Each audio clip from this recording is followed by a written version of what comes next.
Michael Reinald is dead. He was the individual responsible for the shooting of Patriot Prayer member Jay Danielson in Portland.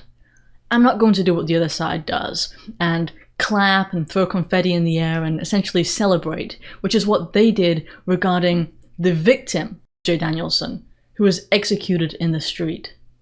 We can take out the trash on their own! I am not sad that a fucking fascist died tonight!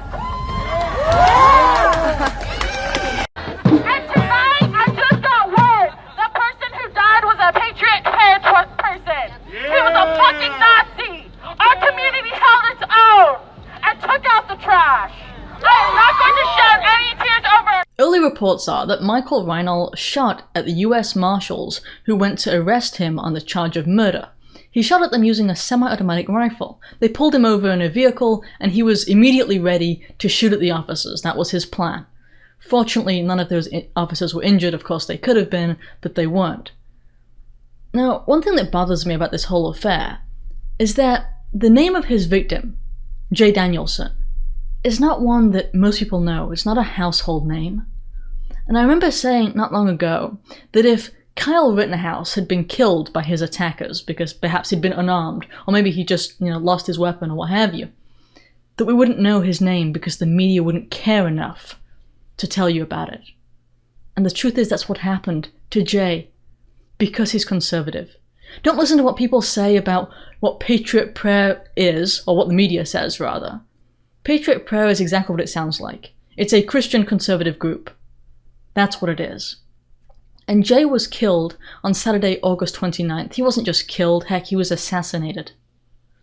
The media ran stories with headlines like, "Man shot during clashes in Portland." It makes it sound like there was some kind of a fight, some altercation, and it went badly. That's not what happened at all. We have the video. Jay was there with his friend, minding their own business, when he was shot. There was a group of Antifa members, and he was killed by one of them. It would appear to be a coordinated effort, in fact. There wasn't a clash, there was an assassination of a Trump supporter. Michael Reinald was an Antifa member who hunted for a Trump supporter and killed one. Imagine if the opposite was true. Imagine if it was a Trump supporter who was hunting for someone on the left, found one, and then killed him, assassinated him. Do you think the media would run headlines like, "There were some clashes in Portland"? I don't think so. Listen to the audio of the shooting. That's all you need. You don't even need the video. You can listen to the audio and you can hear the Antifa members exclaim, "Hey, we got some right here. We got a couple right here. Pull it out," before you hear gunshots. In fact, you know what? We'll listen to it together. Listen to this audio and tell me what you think. Hey, we got right here! We got a couple right here! He's here. He's pulling it out. Right here. What do you think? To me, it seems as clear as day. We've got a couple right here. That was Jay and his friend. If you can bring yourself to watch the video, you see his friend try and help him, try and give him aid immediately afterwards, but Jay was shot in the heart. He was probably dead instantly. And it appears, like I said, that multiple people were involved in the plot to kill some conservatives that night. Jay's friend, his name is Chandler Pappas, and he issued a statement the next day that, again, you probably haven't heard because the media doesn't want his victim's friend to have a voice. They don't want Patriot Prayer to have a voice. I got permission from the Common Sense Conservative, which is a YouTube channel, to share this with you. I'd like you to listen to what Chandler has to say. They executed my partner. They hunted him down. They hunted us down. They recognized our Patriot Prayer hats. For anybody who doesn't know Patriot Prayer, Joey Gibson, the Citizens Advocate, he's a good man. We support him. He's a Christian and conservative. So they identified our hats. We've got a couple of them right here. We've got a couple of them right here. Pull it out. Pull it out. And is that what they said? That's what they said. We turned around. It didn't even register that somebody was pointing a gun at us until the shots went off and he took off running. The shooter took off running. The shooter took off running, and it takes a second for you to process everything that happened. Did he just shoot at me? Okay, I'm okay. Turn over, and Jay's dead.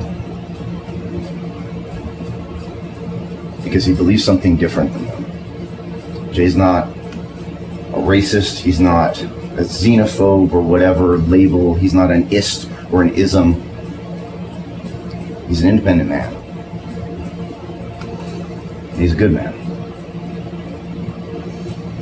He didn't do anything to earn a bullet in the chest. If you could ask anything right now, Donald Trump, what would it be?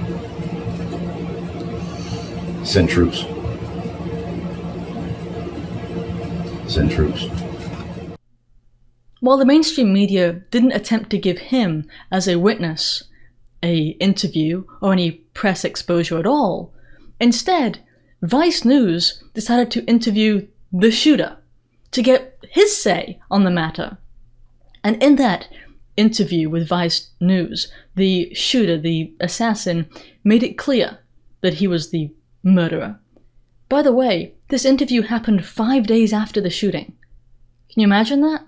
They arrested Kyle within 24 hours in a clear self-defense case. But not this guy, this Antifa guy, when it wasn't a self-defense case, which I'll get to in a second, it was 5 days. And he wasn't arrested. He was still walking free despite being accused of murdering someone. And of course he came to admit that in the Vice interview. This was a man with previous arrests. Arrests for previous gun charges. And of course this is Portland, so they constantly let people out who commit crimes repeatedly and then wonder why the violence just continues. At least they publicly speculate about why it might be continuing. It's obvious to anybody with a brain. But Vice, they didn't interview Jay's friend, who was right there. They weren't interested. And then this guy, this assassin, made a self-defense argument, which was ludicrous. He claimed he was afraid that he or his friend would get stabbed. First of all, Jay didn't have a knife. He was armed with only pepper spray, and not only that, there were at least 20 feet between them, maybe 30. He didn't fear for his life, it wasn't self-defense, and you heard the audio. We've got some right here. They were hunting. They were absolutely hunting. And one of those Vice journalists who admits to being behind this piece, interviewing the Antifa shooter, his name is Donovan Farley, and he's linked up with Antifa. Yes, he previously tweeted about how he could arrange for Richard Spencer, the self-proclaimed white supremacist, to get beaten up by Antifa. If he could arrange for Antifa to do anything, he is Antifa. Meaning that this wasn't a piece of journalism by Vice News, it was a piece of propaganda for the sake of Antifa that occurred immediately after Antifa was responsible for shooting and killing someone on the basis only of the fact that he was a Trump supporter. That's what we're talking about. Essentially, Vice News is Antifa. Just to be clear. And again, Michael, the shooter, was previously charged for unlawfully carrying a gun but was released.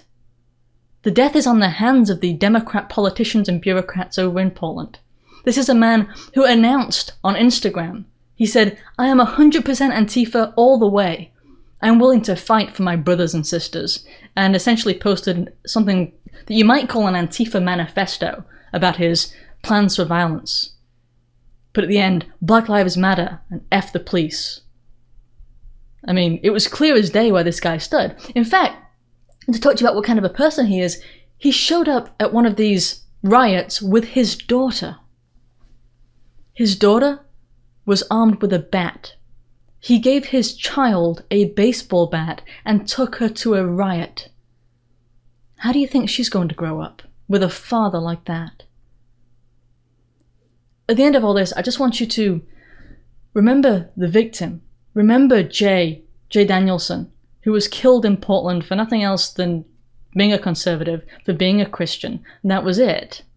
Remember him because the media wants you to forget him. Remember that these people aren't protesters, and they're not mostly peaceful, and they're certainly not anti-fascist. They're dangerous insurgents. Wait, if you enjoyed that video, please remember to like and share. I can't grow without you. Also, if you want to be reliably notified of new videos, don't forget to subscribe to the newsletter.